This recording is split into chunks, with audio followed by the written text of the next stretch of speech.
Let's hop in Okay. earnest. It's great to meet you. Thank you so much for taking a minute out for the show today. Okay. I appreciate it. So let's begin our journey before we get into your book, your life as a writer and an editor and filmmaker. I want to start with this. 6 years ago, this pandemic changed the world. It changed so much about the way we lived. How did you get through that era, and how has it changed the way that you approach life and work today? Well, I'll just say on a very practical level, the whole idea of Zooming with people has made a lot of things like more accessible on the one hand, but it's also created in me and many others I know a greater need to specifically plan to get together in person. So, there's two things. A lot of things like this interview right now is lovely because I can see you. We're on Zoom. You're in Kansas. I'm in New York. But also with some of my artist and writer friends, we are making a much greater effort to like get together for specific in-person experiences. Like last night, I was at a writer's salon with an author who had at another writer's house, and a friend of hers was a writer in San Francisco, and she was there, and we just everybody came. So there's that. I mean, I think for me, that's I think it's probably was a lot harder on younger people. My daughter graduated from college just before the pandemic, so thank God she got through college, but her plans were stymied. Mhm.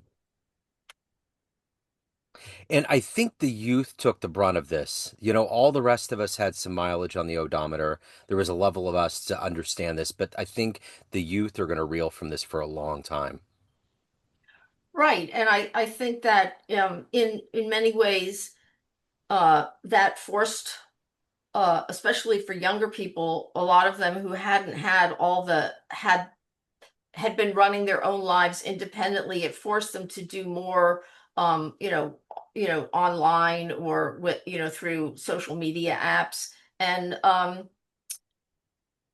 like I always want everybody to like get out and be in communication more, be in the same room, real life. Yeah, I'm going to put you in front of a bunch of 13-year-olds at career day, and one of the kids wants to know what you do for a living. How do you explain your day job? I'm a storyteller. I've always been a storyteller. In the past, I've made films and I've written for films and have wrote films. And now I'm just concentrating on my writing, and my fiction writing. And so that's part of my everyday practice. And I also am the managing editor of a magazine. It's a quarterly. It comes out 4 times a year. And it's a storytelling magazine that is specifically for veterans, their families, and family members, could be granddaughters, could be great grandchildren, could be, and also we include history, but we're specifically interested in the human experience of those who've gone to war, those who've had to live with individuals who have gone to war, what the generational experiences is passed down, what the history is, because those stories are always so compelling. And I think it's really people come back from those experiences, or somehow they have an interaction with them, and they really want to tell them. They want people to know. And I think that's part of the storytelling process. It's also part of the healing process. And it's also the part of being heard. Not that everyone has a giant trauma that they have to recover from, but those are they're outs those experiences tend to be outside the normal range of what we expect in life, that you need to tell someone. And so we have the magazine comes out 4 times a year. It goes out to 20,000 plus homes. It's put out by an organization called the Veterans Breakfast Club, which does all kinds of wonderful programming. And we have storytelling festivals a couple of times a year. So that's my day job, not all the time, but just as I put out the 4 magazines a year. And that's fine with me. So, what did you want to be when you were 13 years old? What was your dream job?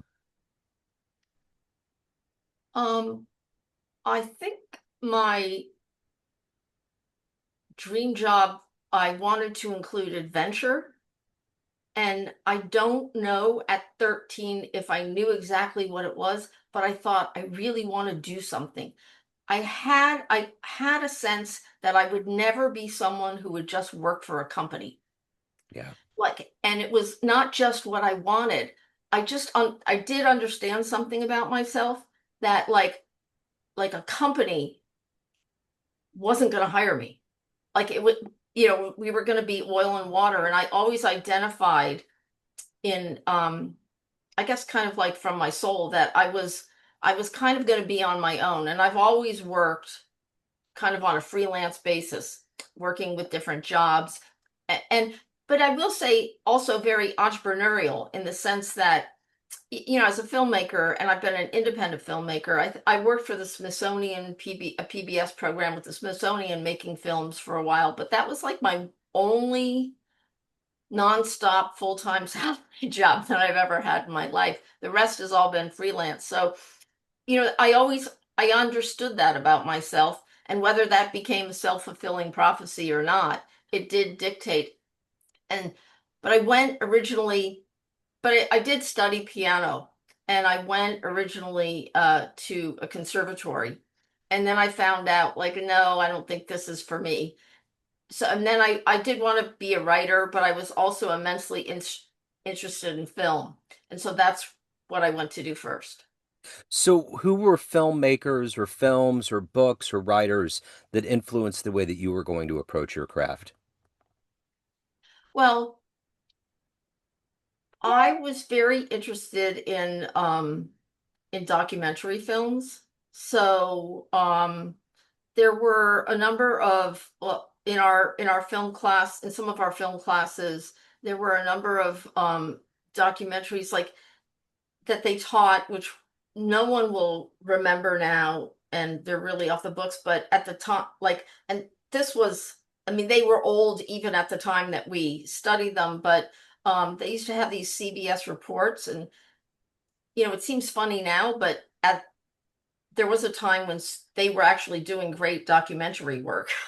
And um, so there were some of those. Hunger in America was one of them, and then there were it was just a variety. I was very interested in international films, and I was very interested in art films and music, and like just then I came to New York, and it was just going downtown and watching, just strange films. I liked a lot of Jean Cocteau films, which is he's a French surrealist filmmaker. So there, I when I look back, and now that you're asking me that question, I don't think there was anything predictive. I think I just loved everything, but I did find my entree into the film world through documentary films first. And I think there was a lot of comfort in that for me because, in a way, it was lovely and easy for me to tell somebody else's story. So, talk to me a little bit about your book. It's about Vietnam. We're living in an era right now of things that are pretty stressful. That was a very stressful time in America. What was and the book is right there behind you. What was the idea? What sparked the idea for the book? Talk to me a little bit about how this whole story unfolded. Well, so I actually grew up in Bangkok, Thailand during the Vietnam War. My father worked for USAID, uh, first in Thailand for multiple tours, and then in Vietnam. He worked there. So while he was not in the military, he was engaged with all of that. At the time, and growing up there at the time, you know, people don't necessarily understand that Thailand was a major outpost for the Vietnam War. If you didn't have Thailand, you couldn't have really sustained the kind of war. And I don't think that's a good thing. I mean, but I'm just saying it. And at the time the United States had over 8 US military bases throughout the kingdom. They had um there were like 50,000 plus military people there in Bangkok. There was USAID, CIA, embassy people, contractors, and other people just all there, civilians in support of this larger effort. And the United States was pouring so much money into Thailand that what emerged was this kind of American colony, a little America in the midst of all of this. So growing up there, and especially looking back, I was very aware that, it was very weird. It was wonderful, but it was also very weird atmosphere to grow up in. Because, like, there's no YouTube, there's no internet. You only know what you're seeing around you. You don't have m- mail from home came in an embassy pouch. You didn't have immediate access to, you know, CBS News with Dan Rather reporting from like you. And as a kid growing up, you didn't totally understand, except that my father was always there. We're here to, we're going to stop communism. And communism was just had this whole, it's just like, oh, this is the most horrible thing in the world. It has to be stopped. And so it was just a very strange atmosphere to grow up in, and you had to grapple with a lot. And I think later in life, I realized, I thought, wow, it would have been lovely to be able to grow up just in some American suburb and not, and come to kind of like a coming of age that had just where you were allowed to, kind of come of age without all that baggage. So it was very difficult in a lot of ways, but it was also wonderful. I loved Bangkok. I loved the Thai people, and part of the book is a love letter to Thailand, but basically the story of it is that the book itself and the character is this it's a historical fiction. So obviously if I hadn't what I always tell people, if I hadn't lived there at that time, I probably wouldn't have written the book. But I'm not Piper, and although clearly there's similarities, but she's in the book she's like older than I am. But the book takes place in 1968. That's the year. The bulk of the book takes place during a single week.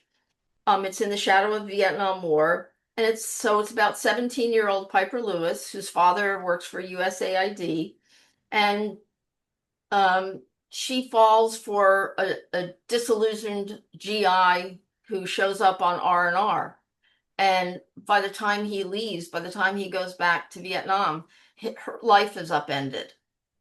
And it's the consequences of that reach far into the future for her. And it's Piper's story, and it's her coming of age through that experience. So what's interesting, and we talked kind of before we got on in earnest about, the book and all the implications and I think today we're living through some very specific things that mimic this recycled history that we go through. And I'm curious how much of going through this history of writing this book brought you to deja vu moments of what we're living through right now. How much of that and how much of what we're living through now has similarities that are hard to swallow? Um, so much of it, so much of it. It's actually not, um, it I mean, I'm not a veteran or anything like that, but there is, you live through that experience and you are living through these swirling forces, as you're a kid growing up, and you just absorb stuff. And the idea, let me put it to you this way. Recently, there's been a lot of talk of like, oh, we'll just bomb them. We'll just bomb them. That'll fix it. Um, and it's a really that's so painful to hear. And it's just I feel like, when you it's this whole idea, when war is a horrible, horrible thing. And when you go to war, and clearly, you war is you have to be able to defend your country. You don't want, I understand all of that, but if you do go to war, it really has to be the last resort, because the effects of war, it's not just like, oh, you never just end a war, right? You never just end a war. War continues. It will trickle down. It has a ripple effect, even for when you think of the Americans whose lives were lost, when you think of the Iranian girls' school, on all those young girls who lost their lives, and they're going to have families and people, and just on a human level, there's so much. The effects will be for generations, as people are even saying 2 generations down, well, my great aunt died. She was 10 years old in that girls' school, or some of the American service people who lost their lives. What was it for? Those questions haunt families and they stay with you. Why do that if you don't have to? Yeah. So if you if you had a dream tonight, ran into the 18-year-old version of you, you walked into a room right now and you click play on a film projector and a 60-second highlight reel of your life came up on the screen, would that young version of you believe your life turned out this way? I think that she'd be very relieved that it did. I feel like I feel like the because another aspect of this novel, and this will factor into my answer, is that as a third culture kid, you grow up. I mean, the definition of that is you grow up in a country, in a culture that is not the one your parents grew up in, right? So that's what happened to Piper. That's what happened to me. Um, but on top of that, it was in the context of an unjust war, a brutal war, I would say. So you come back, it was hard. I came back to this culture and I didn't really have the a comfort level with it. I had grown up in a complete different understanding and comfort level in terms of even of how people relate. So I would say it took me years to feel comfortable living back here. And my point is that I was very hesitant, and I operated at a somewhat at a remove. I was very cautious. And I feel like now I would say I think the 18-year-old or the 17-year-old would be, you know, relieved with how things turned out, but she would also be um would think, I didn't have to be so afraid. Yeah. I think, or I didn't have to be so cautious. I could have burst more. So out of that highlight reel, what are you the happiest about, the proudest of that's happened in your life? Aside from my daughter. Um, Right. uh, from a creative standpoint, well, I mean, there are a couple of the films I've made that I really love. I've made a couple of art films that I love, um, and that have a certain audience that we continue to have discussions on.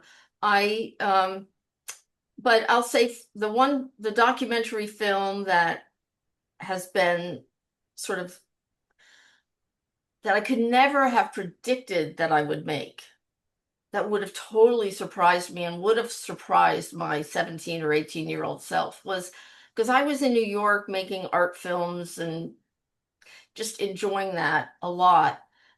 And then the Iraq War began. And I was in New York at 9/11, and the Iraq War began. And there was something about it where um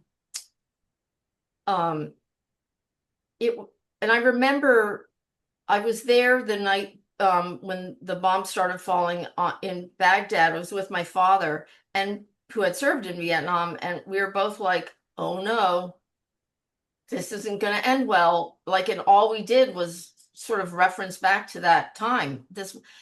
And I became like I became obsessed with it. And then I ended up with a colleague making a film about women who served as lionesses, support soldiers who were called into combat with the Marines in the early years of the war, 2003, 2004, 2005. I made a film on that. And the film, had a huge impact and has helped women veterans. It's helped with legislation. We've done a lot of outreach. So I think that, and this is, I have a thread here, but while making that film, I ended up um, working with women at the VA to help women veterans. And I met a lot of nurses who had served in Vietnam and who had come home and not been recognized. And they were like these amazing women. And so then in 2015, Diane Carlson Evans, who she was basically the founder of the Women's Vietnam Veteran Memorial that is there near the wall.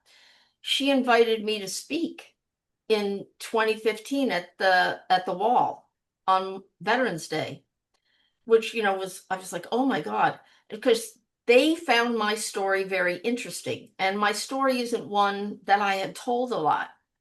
And so I gave my speech, and then after that, I really thought, okay, maybe I can turn this into a novel. And I would say that was a real catalyst. And speaking of the novel, if anybody wants to pick up a copy or delve into your film work, any of your other writing, anything else going on, where's the best place for them to do that? My website, dariasommers.com. Okay. You can All buy right. the novel there, and you can look at all my films, clips, and Okay. find out what I've done. Wonderful. I will make sure to put those links in the show notes. All right, this has been wonderful. Great to meet you. Thank you for your story. Thank you for taking a minute out today, and best of luck with it. All right. Thank you very much, Joe. Yeah.